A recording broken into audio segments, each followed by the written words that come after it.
नमस्कार अध्यक्ष महोदय, मैं यह निवेदन करना चाहता हूं कि वास्तव में आज यदि इस सदन के सामने कोई महत्वपूर्ण विषय है तो वह यह है कि इस सदन के अधिकार इस सदन को मिलने चाहिए। विराम।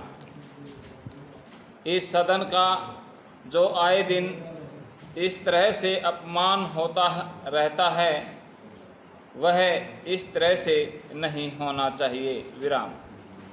जिस वक्त महानगर बिल पेश हुआ था उससे पहले भी यहाँ के प्रतिनिधि केंद्रीय सरकार और गृह मंत्रालय के अंदर जाकर मिलते थे और उनकी बातचीत होती रहती। विराम।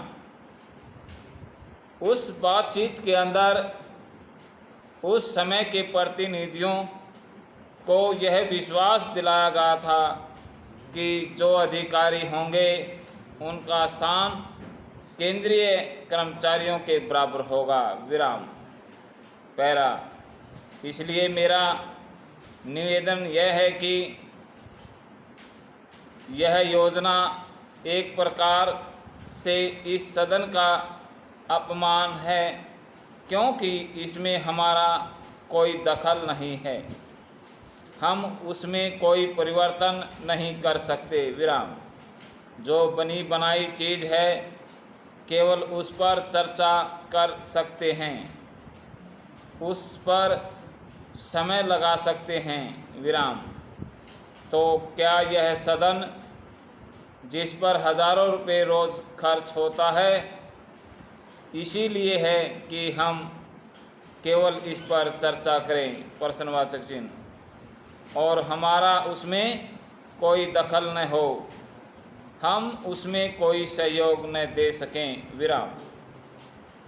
यहाँ की आवश्यकताओं के मुताबिक कोई परिवर्तन न ला सकें। विराम।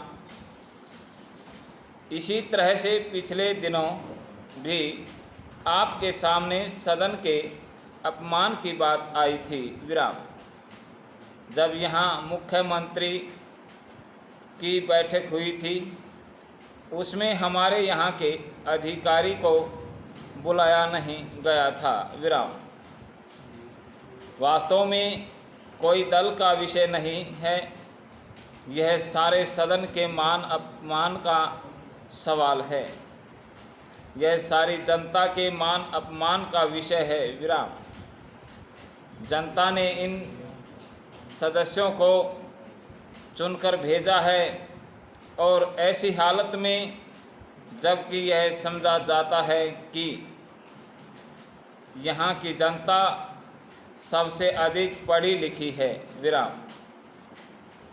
यहाँ के पढ़े लिखे लोगों की संख्या देश के अंदर सबसे ज़्यादा है, तो फिर यहाँ के लोगों में ऐसी कौन सी कमी थी कि यहाँ के लोग अपने सदन के अंदर अपनी जिम्मेदारी को नहीं निभा सकते। विराम। यदि हम इन मूल प्रश्नों का उत्तर पूरी तरह से खोजने की कोशिश करें तो हमें साफ साफ समझ में आ जाएगा कि इसके पीछे वास्तव में बात कुछ और थी। विराम। देखना अब यह है कि क्या बात है। विराम। समाप्त।